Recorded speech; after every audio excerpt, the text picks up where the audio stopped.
নমস্কার। আপনারা দেখছেন দ্য ইন্ডিপেন্ডেন্ট বেঙ্গল। আমি শিবম।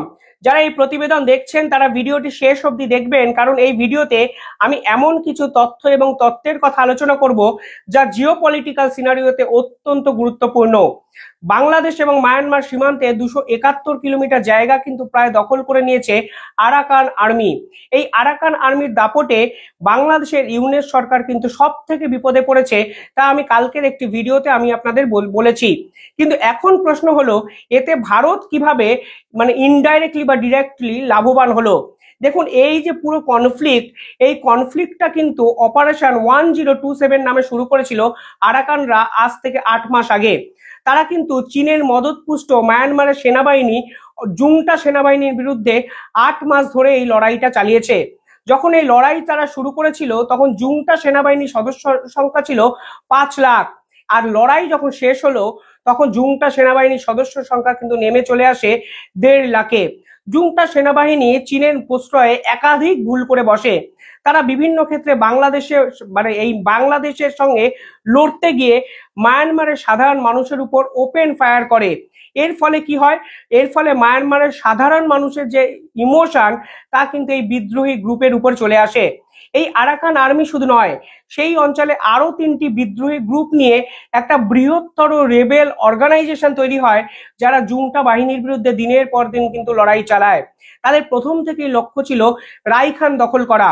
আর আজকে আরাকানরা কিন্তু সেই রাইখান দখল করলো, যে রাইখান থেকে বাংলাদেশের সব থেকে 3টে জায়গা সব থেকে বেশি থ্রেটের মুখে কিন্তু চলে এলো বাংলাদেশ সেনাবাহিনীর কাছে। আপনারা যদি বাংলাদেশের ম্যাপটি দেখেন তাহলে দেখবেন রাইখানের পাশাপাশি টেকনাফ, কক্সবাজার এবং চট্টগ্রাম, এই 3টে জায়গা কিন্তু সরাসরি আরাকানদের দখলে আসতে পারে, এই সম্ভাবনা একদম উড়িয়ে দেওয়া যায় না। এমনকি এই বাংলাদেশ এবং মায়ানমার সীমান্তে যে নাফ নদী আছে, সেই নাফ নদীর কন্ট্রোলও কিন্তু আরাকানদের হাতে চলে যায়। ফলে বকলমে এই পুরো জায়গাটার দখল কিন্তু মায়ানমারের এই বিদ্রোহী গ্রুপ আরাকান আর্মির হাতে। অর্থাৎ বাংলাদেশ চাইলেও কিন্তু এই নাফ নদী এখন অ্যাক্সেস করতে পারবে না।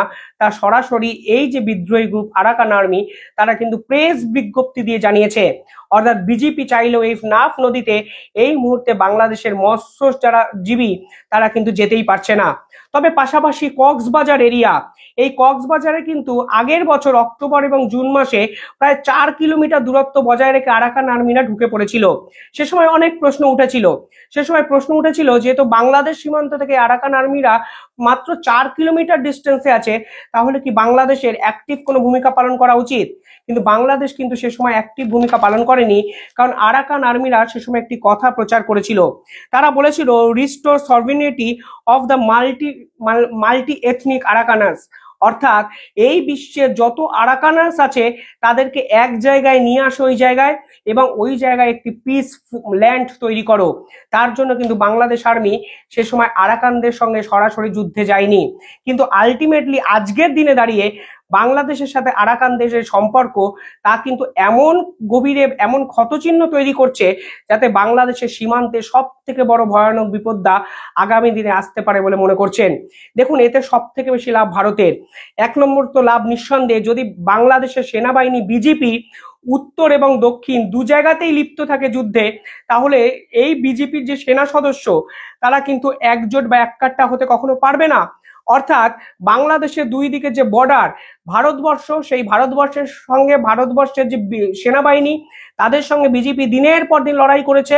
আলটিমেটলি ভারতের যে বিএসএফ, তাদের বিরুদ্ধে বিজেপি কার্যত অঘোষিত একটি যুদ্ধ ঘোষণা করে দিয়েছে। এর ফলে কি হচ্ছে? বিজেপিকে সদা তৎপর থাকতে হচ্ছে। এর ফলে ভারতের যে সীমান্তবর্তী এলাকায় বাংলাদেশের সেনাবাহিনী বা বিজেপিকে আগের থেকে অনেক বেশি অ্যাক্টিভ থাকতে হচ্ছে। ফলে বিজেপি এই মুহূর্তে চাইলেও তার সমস্ত ফোর্স, অর্থাৎ ছোট্ট একটা বিজেপির সদস্য সেনা ব্যাটালিয়ান, সেই সেনা সদস্যের সম্পূর্ণ শক্তি কিন্তু মায়ানমার বর্ডারে এই মুহূর্তে ইনস্টল তারা করতে পারবে না, অ্যাক্টিভ করতে পারবে না। উল্টো দিকে মায়ানমার সীমান্তে আরাকানরা যেরকম ভাবে দাপট দেখাতে শুরু করে দিয়েছে, ঠিক সেখানেও কিন্তু বিজেপি তার নির্দিষ্ট সেনাবাহিনীর একটা বৃহৎ অংশ ডিপ্লয় করার পর ভারত সীমান্তেও কিন্তু বিজেপি সম্পূর্ণ শক্তি নিয়ে ঝাঁপাতে পারবে না। অর্থাৎ সব দিক দিয়ে কিন্তু অ্যাডভান্টেজ নিঃসন্দেহে ভারতবর্ষ। পাশাপাশি এই অঞ্চলে যে 17টা অঞ্চল আছে, এবং 3 লক্ষ মানুষ আছে, তারা কিন্তু এই অঞ্চলে এখন ঘরছাড়া হয়ে গেছে এবং এই 17টা অঞ্চল কিন্তু বর্তমানে আরাকানদের দখলে। ফলে এখন বাংলাদেশ এবং মায়ানমারের জন্য পার্টিকুলার এই জায়গাটায় কিন্তু কিছুই আর পড়ে নেই। আপনারা যদি আরো ডিটেলিং এ দেখেন কালকে যে খবরগুলো সামনে এসছে, তাহলে দেখবেন এই আরাকানদের প্রভাবে প্রায় এই রাইখান অঞ্চলে 30টির বেশি ক্যাম্প, যা কিনা মায়ানমার সরকারের যে সেনাবাহিনী, জুংটা সেনাবাহিনী ছিল, তা কিন্তু আরাকানদের হাতে চলে গেছে এবং এরা কিন্তু পরবর্তী টার্গেট হিসাবে মংডু, বুতিডং এবং পালতোরা এই 3টে জায়গাকে টার্গেট করে অলরেডি ঘোষণা করে দিয়েছে এই 3টে জায়গার দখল কিন্তু তারা করে ফেলেছে। আর এই যে পার্টিকুলারলি বুথিডং জায়গাটি আছে, সেই বুথিডং জায়গাটি থেকে বাংলাদেশের যে জলসীমা তা কিন্তু অত্যন্ত কাছে, অর্থাৎ বিপদ কিন্তু মোহাম্মদ ইউনূসের ঘাড়ে এসে অলরেডি পড়ে গেছে। এর ফলে বাংলাদেশের জিওপলিটিক্যাল শুধু নয়, জিওগ্রাফিক্যালি অনেক কিছু বদলে যেতে পারে এবং সোসাইটি অনুযায়ী বাংলাদেশের আপকামিং কিছু ডেজে বিভিন্ন বদল আসতে পারে বলে মনে করছেন জিওপলিটিক্যাল বিশেষজ্ঞরা। এবার ভারতের কি লাভ, যদি আরো ডিটেলিং এ আলোচনা করেন তাহলে দেখবেন পার্টিকুলারলি এই মায়ানমার ইস্যু বা মায়ানমার যে রাইট, তা কিন্তু চায়নার সৃষ্টি করা। চায়না দিনের পর দিন জুংটা সেনাদের যেভাবে প্রশ্রয় দিয়েছে এবং যেভাবে মায়ানমারের সেনাবাহিনী দিনের পর দিন কার্যত দেশের হত্যাকর্তা বিধাতা মনে করেছে, তাতে কিন্তু সাধারণ মানুষের ইমোশন কমপ্লিটলি এই জুংটা সেনাবাহিনীর বিপক্ষে চলে যায়। ফলে তারা কিন্তু মানে অঘোষিতভাবে এই বিদ্রোহী আরাকানদের সাপোর্ট করে। এমনকি মায়ানমারে যারা মুসলমান আছে, মুসলিম আছে, তারাও কিন্তু এই আরাকানদের সমর্থন করে। ফলে আরাকানদের দেখে বাইরে থেকে যদি আপনারা ভাবেন 2009 সালে ছোট্ট একটা তৈরি হওয়া সেনাবাহিনী, সেটা নয়। আজকে সাধারণ মানুষের ইমোশন না থাকলে, সাপোর্ট না থাকলে দেশের সরকারি সেনাবাহিনীর বিরুদ্ধে এই ধরনের লড়াই করা যায় না। 17 থেকে 30টা অঞ্চল নিজেদের কবজায় নেওয়া যায় না এবং প্রতিপক্ষ দেশকে কার্যত হুঁশিয়ারি দিয়ে নাফ নদীর যে যাত্রা তা কিন্তু বন্ধ করা যায় না। আর এখানেই প্রশ্ন হলো, এই মায়ানমারকে ঘিরে কিন্তু ভারতের একাধিক সম্পর্ক অতীতে হয়েছে এবং ভবিষ্যতেও পার্টিকুলারলি মায়ানমার জায়গাটা কিন্তু অত্যন্ত গুরুত্বপূর্ণ। এই মায়ানমারে কিন্তু চীন সব থেকে বড় একটি প্রজেক্ট নিয়েছে, সেই প্রজেক্টটির নাম হলো বেল্টং রোড প্রজেক্ট। সেই প্রজেক্টে কিন্তু চীন $7.3 বিলিয়ন অলরেডি ইনভেস্ট করেছে এবং পার্টিকুলারলি মায়ানমারে তারা একটি বন্দরকেও তৈরি করেছে। যে বন্দর তৈরি করার ফলে চীন কিন্তু বঙ্গোপসাগরের অ্যাক্সেসটা নিজেদের দখলে আনতে শুরু করেছিল, কিন্তু বর্তমানে জুংটা সেনা কার্যত ধরাশায়ী হওয়ার পর চীনের রাজনীতি কিন্তু মায়ানমারে কার্যত শেষ হতে শুরু করেছে। অর্থাৎ মায়ানমারকে পিছন থেকে হাওয়া দেওয়ার কারণটাই এটা ছিল বঙ্গোপসাগরের ক্ষমতা দখল। আর এই জুংটা সেনাবাহিনীকে কার্যত বাঁচিয়ে রেখে চীন বুঝিয়ে দিয়েছিল বঙ্গোপসাগরে মায়ানমার থাকলে চীন থাকবে, চীন থাকলে মায়ানমার থাকবে। কিন্তু বর্তমানে মায়ানমার যেভাবে ভূপতিত হলো, ঠিক সেখানে চীনের কন্ট্রোল কিভাবে থাকবে সেটাই একটা বড় প্রশ্ন। পাশাপাশি ভারতও কিন্তু মায়ানমারকে ঘিরে ধরে একাধিক কর্মসূচি নিয়েছিল, যার মধ্যে সব থেকে বড় প্রজেক্ট হলো কালাদাম প্রজেক্ট, মানে কালাদাম মাল্টি রোড প্রজেক্ট। এই মাল্টিমোল বা মাল্টি রোড প্রজেক্ট, যেখানে ভারতবর্ষ চেয়েছিল ত্রিপুরা থেকে কলকাতা এবং মণিপুরের যে কানেক্টিভিটি তা মায়ানমারে অবস্থিত একটি বন্দরকে কেন্দ্র করে হবে। ফলে তা অসম্ভবভাবে 7 সিস্টার্সকে একটি পাহারা দেওয়ার বা একটা সিকিউরিটি হিসাবে এই প্রজেক্ট কিন্তু ভারতবর্ষ মায়ানমারকে কেন্দ্র করে নিয়েছিল। অর্থাৎ কলকাতার সঙ্গে যদি ত্রিপুরা মিজোরামকে কানেক্ট করা যায়, যা মায়ানমারের যাত্রাপথ দিয়ে সম্ভব, মায়ানমার দিয়ে সম্ভব, তা নিঃসন্দেহে ভারতের 7 সিস্টার্সকে সিকিউর করে। আর ভারতবর্ষ কিন্তু এই জুংটা সেনা কিংবা আরাকান কারুর পক্ষেই কিন্তু অফিসিয়ালি থাকেনি। ফলে আরাকানদের সঙ্গে ভারতের কিন্তু শত্রুতা নেই, কিন্তু আরাকানদের সঙ্গে বাংলাদেশ এবং আরাকানদের সঙ্গে চীনাদের সব থেকে বেশি কিন্তু কঠিন একটা লড়াই কিন্তু এর আগে হয়েছে। ফলে ভারতবর্ষ কিন্তু আরাকানদের প্রচ্ছন্নভাবে এর আগে সমর্থন না করলেও বর্তমানে কিন্তু আরাকানদের এই লড়াইয়ে হিউজ অ্যাডভান্টেজ পাবে বলে মনে করছেন বিশেষজ্ঞরা। এবং পার্টিকুলারলি এই যে কালাদাম মাল্টিমোল প্রজেক্ট, এটা যদি মায়ানমারে বাঁচিয়ে রাখতে চায়, 7 সিস্টার্সকে যদি গুরুত্ব দিতে চায়, তাহলে কিন্তু এই আরাকানদের সমর্থন করা ছাড়া ভারতবর্ষের কাছে কিন্তু কিছু নেই। আর যে শক্তিশালী দেশ চায়নার বিরুদ্ধে লড়ছে, তারা কিভাবে তারা কিভাবে কোনো আন্তর্জাতিক শক্তি ছাড়া এই লড়াই করছে, তা হয়তো সব থেকে বড় লাখ টাকার প্রশ্ন। অর্থাৎ আরাকানদের পিছনে বিশ্বের অন্যতম কোনো প্রভাবশালী দেশ আছে, তা কিন্তু আজকে জলের মতো পরিষ্কার।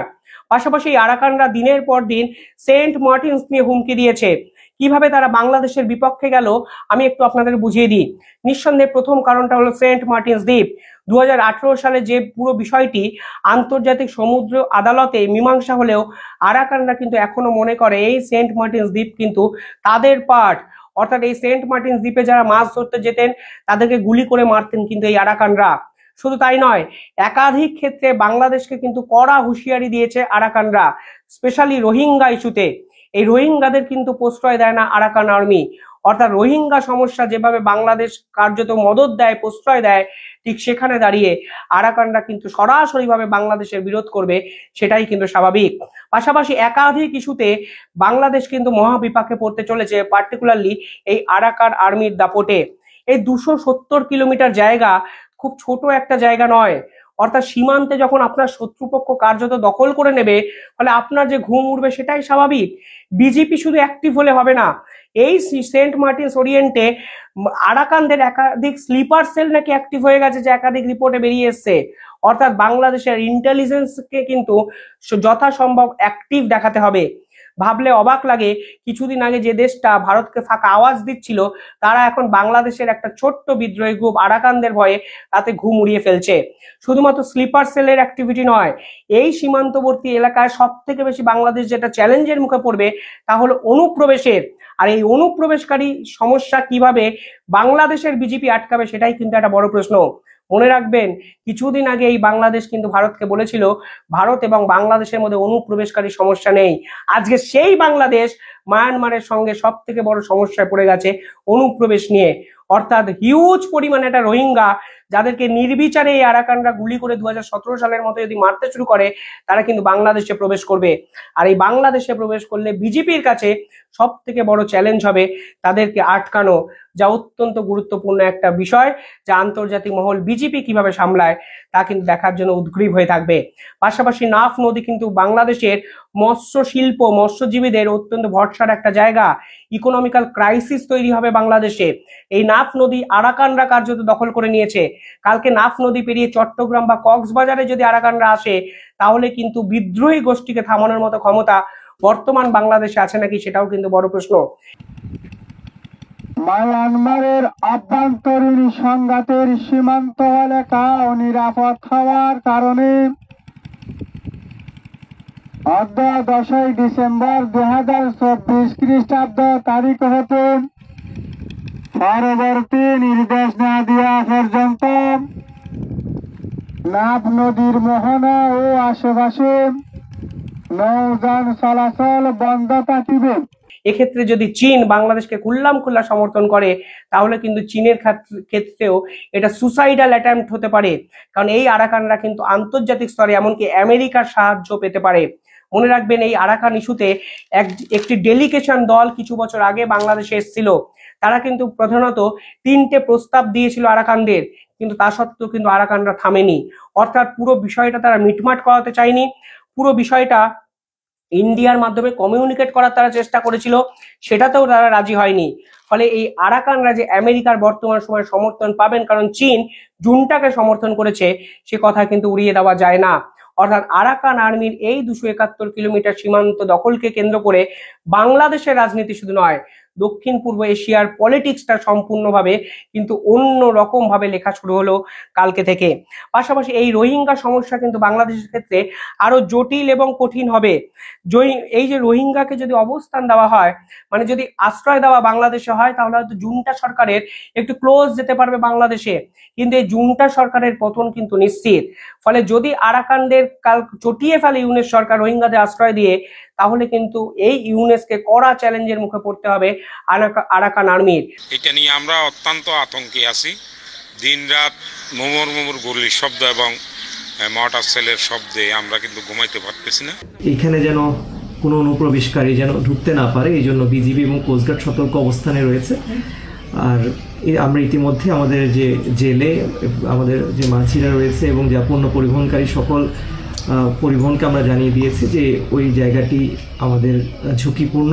পাশাপাশি সেন্ট মার্টিনস, কক্সবাজার এবং চট্টগ্রামকে কিন্তু কার্যত নিশানায় রেখেছে এই আরাকানরা।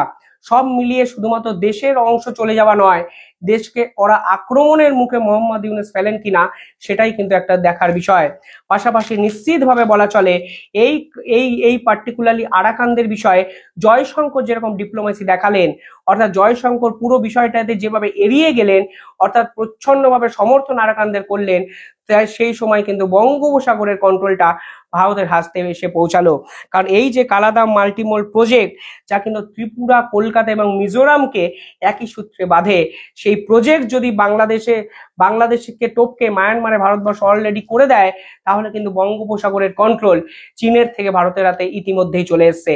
যা আরাকানদের এই যে বিক্ষুব্ধ গোষ্ঠী, তা কিন্তু বাংলাদেশ সীমান্ত দখলের পর আরো নিশ্চিত হয়ে গেল। সব মিলিয়ে বাংলাদেশ কার্যত ধরাশায়ী, মায়ানমার কার্যত ধরাশায়ী, চীন বিপাকে অ্যাডভান্টেজ নিঃসন্দেহে ভারতবর্ষ। এবং এর পিছনে জয়শঙ্করের যে ডিপ্লোমেসি আছে তা কিন্তু আজকে স্বীকার না করার কোনো কারণই নেই। আপনারা কি ভাবছেন? কমেন্টে জানাবেন আপনাদের উত্তর। ধন্যবাদ।